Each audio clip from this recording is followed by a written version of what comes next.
7 systems of inequalities and linear programming. Okay, a system of inequalities, just a regular plain old linear inequality. Inequality would look something along the lines of maybe ax plus by, and I could have any symbol I wanted to. C is less than c. I could have less than or equal to, I could have greater than or equal to, or I could have just greater than. Okay, inequality implies that it's not an equal sign, so it has to be one of our alligator signs. Okay, generally you'll be given something that might look something along the lines of y is less than x plus 3.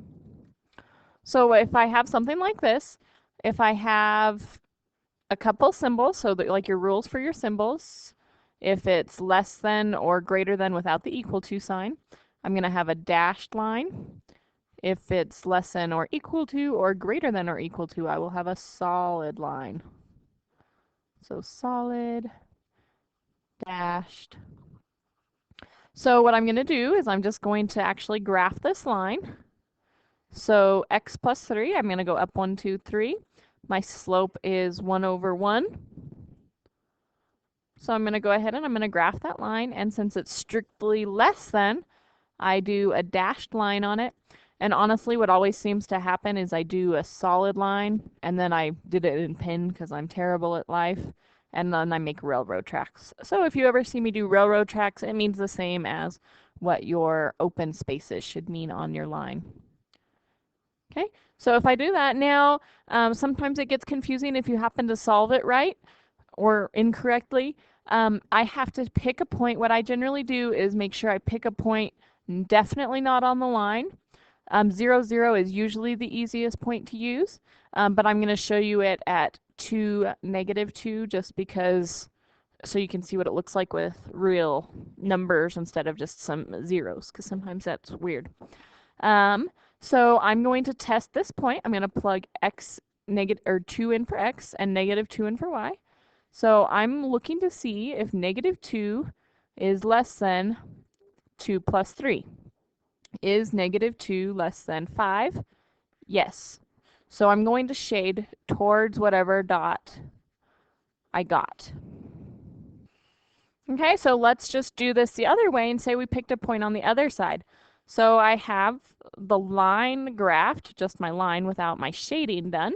So inequalities, I have to shade one direction or the other.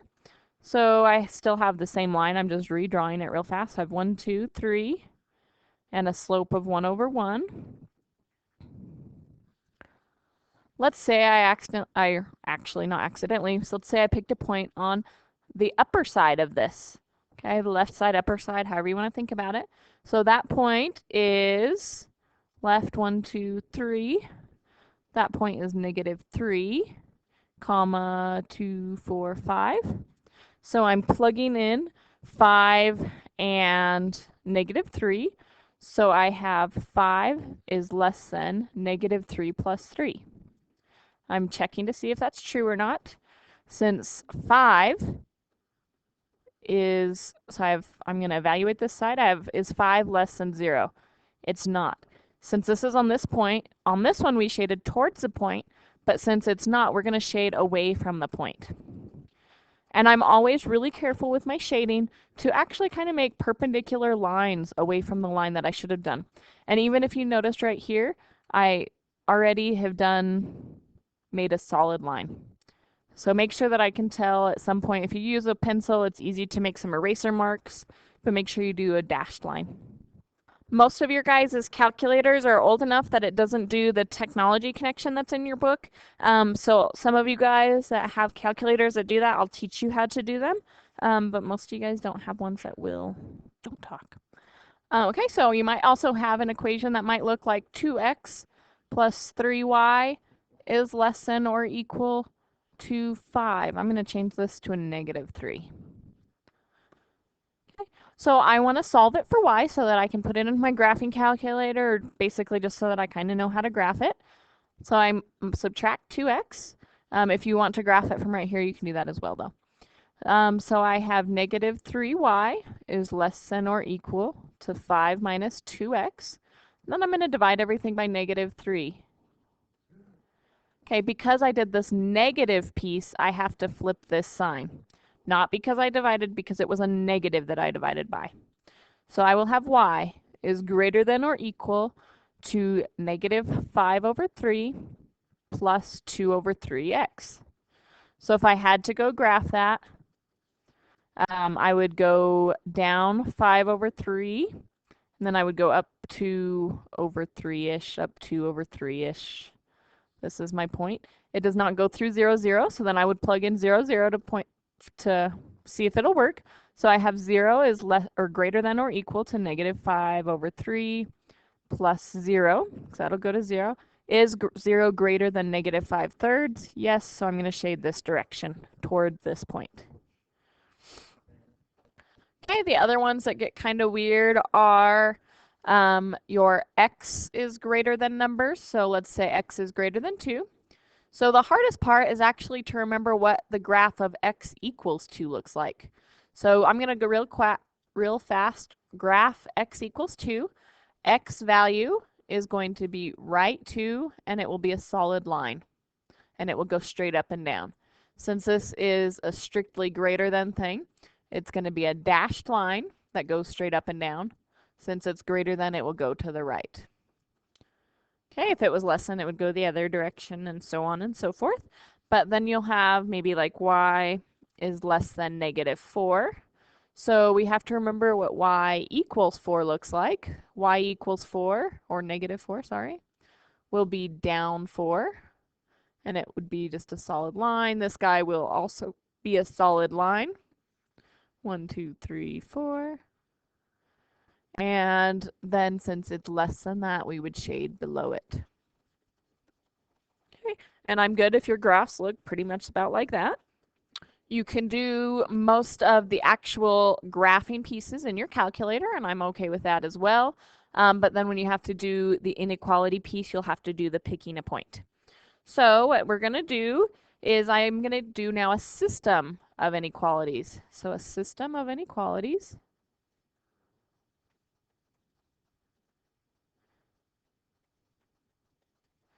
We must graph. So we have to graph to show the solution.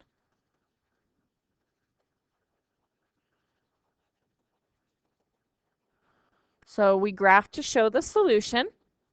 And so I would give you something that looks like 3x minus y is less than or equal to 6. And then I would have y minus 3 is less than or equal to 0. And x plus y is greater than or equal to 0.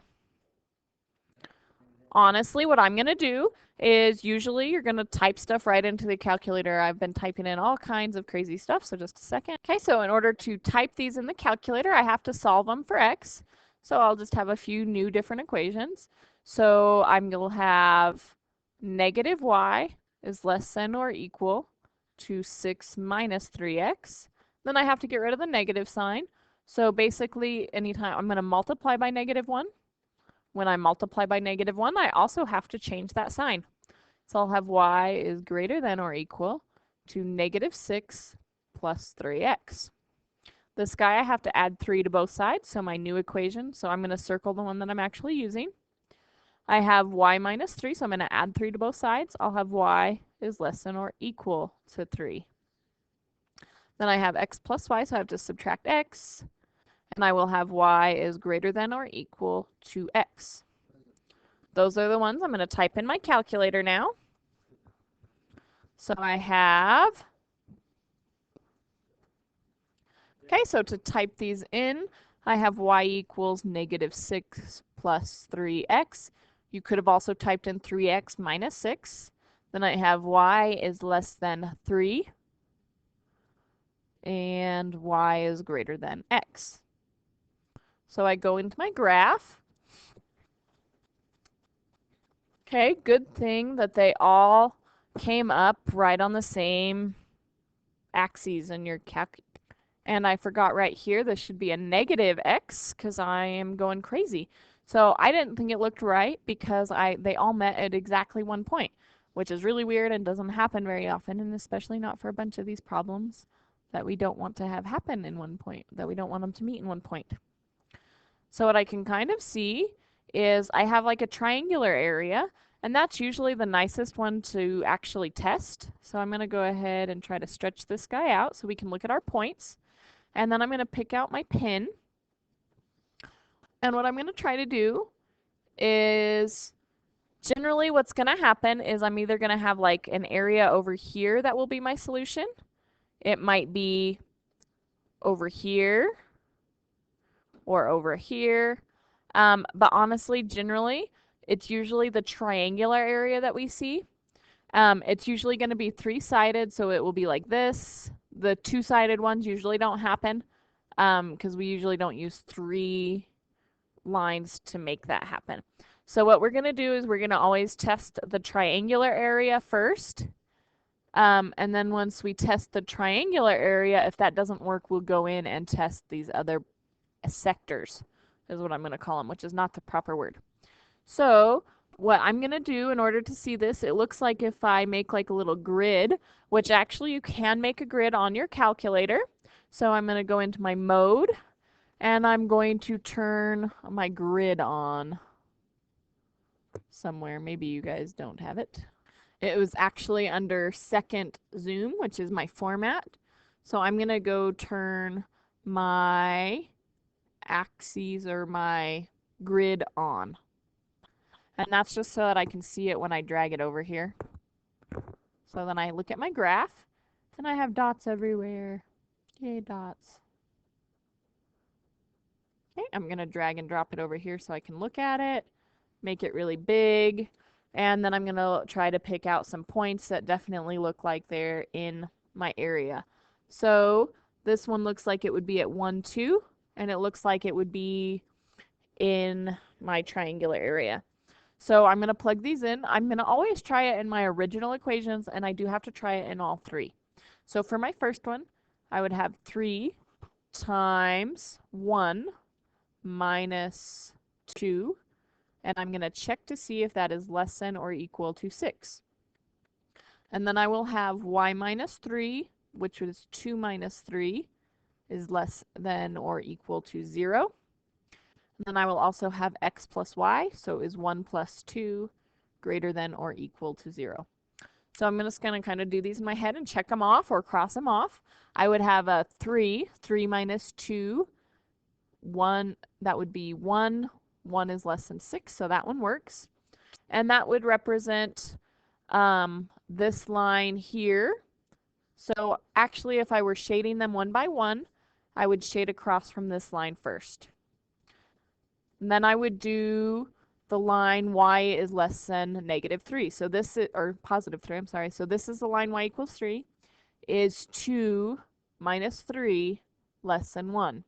Yes, so I would shade towards this point from that line. It's kind of hard because there's just a lot of things to look at the same time. Now I'm going to do is 1 plus 2 greater than 0? Yes, it is. So from this line as well, I shade towards that point. Okay, and then I find the only part where all 3 of those shadings cross, and that is that triangular area, which is generally what's going to be the case. Sometimes you will have 4 equations, and that's okay as well. Basically do the same thing, that you're going to pick one of those areas to plug in points. Okay, so I can have some funny things happen. I can have different lines. I can have parallel lines. And if my shadings happen to go like this direction from one line and this direction from the other line, my shaded area would be in here, in between them. And then I would go ahead and I would erase the outside shadings that I had done. Okay, but sometimes when I have parallel lines, so this would be like a solution that would just look like a band, like a thick piece of stuff. And then if I had, I do not need a line that big for any way, shape, or form. If I had parallel lines, and let's say that when I shaded, I got something that looked like this, that they never actually crossed.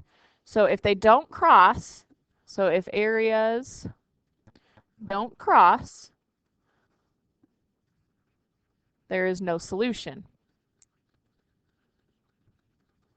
And usually the solution is actually going to be the graph. They all have infinite solutions if they cross. Okay, but most of the time it's just going to be like a specific area. But sometimes if I have parallel lines, they would have no solution. The other type of thing that you'll have to do is if you're given 3 lines, you can't just say, oh, I know which area it is. You also have to find your vertices. So find vertices. So what you're going to do is basically each line has their own equation. We'll go back and use the same one that we were just doing. So we were doing 3x minus y is less than or equal to 6, and y minus 3 is less than or equal to 0, and x plus y is greater than or equal to 0. So what we're going to have to do is solve or find the vertices. So basically what we're going to do is we're going to treat all our inequality signs like they are equal signs.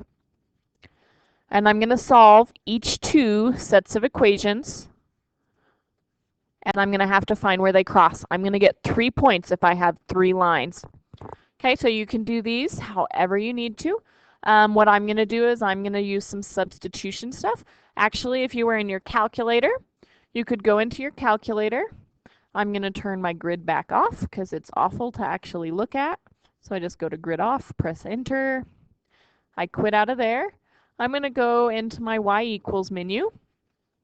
Actually, I don't even need to go into my y equals menu because I already have things made there. And I'm going to find the intersection. So I can use my second calculate menu. I can go down to intersect. I'm going to press enter. It's going to ask me about my first curve. So it's asking me about that line there. I'm going to hit enter. It's going to automatically pop to another line. Okay, I want it to guess somewhere over here. So I'm just going to kind of put my cursor somewhere close to where I want it to think that it wants to be. One of my intersections is 3, 3. So if I look on my calculator, it gave me 3, 3. Okay, I have to find my other 2 intersections. So I do my second calculate. I go down to intersect. My first curve, so I want to find this line. But it automatically popped up to the line that I already wanted on, so I have to make sure that it gets onto this line. Okay, and then I'm going to hit enter again when it asks me to guess.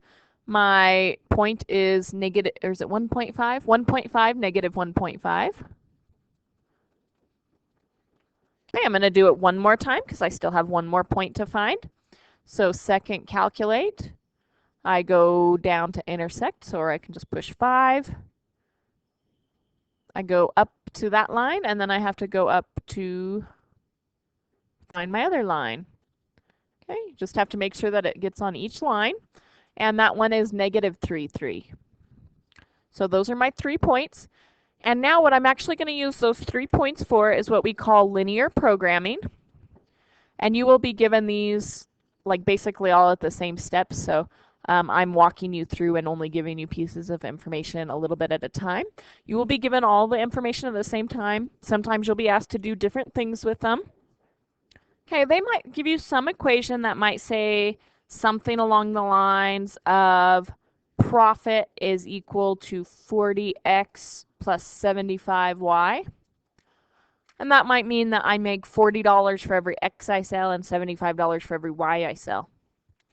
Okay, so what you're actually going to do is take each x and y pair and plug it in separately and figure out which one is going to give you the most or the least depending on what the problem is asking you. If it wants you to find the most, we can do that.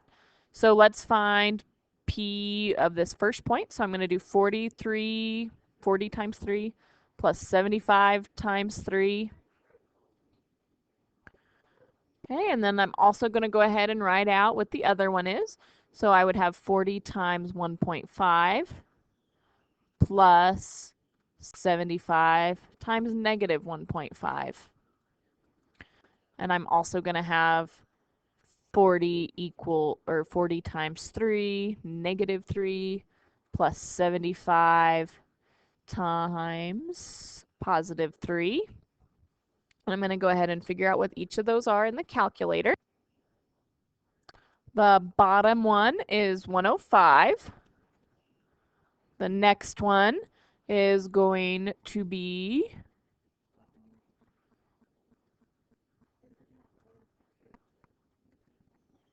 345. I'm kind of typing them in a random order. And this one is 172.5. So if I was looking for my max, this guy is my max. And if I was looking to minimize something, this would be my my minimum.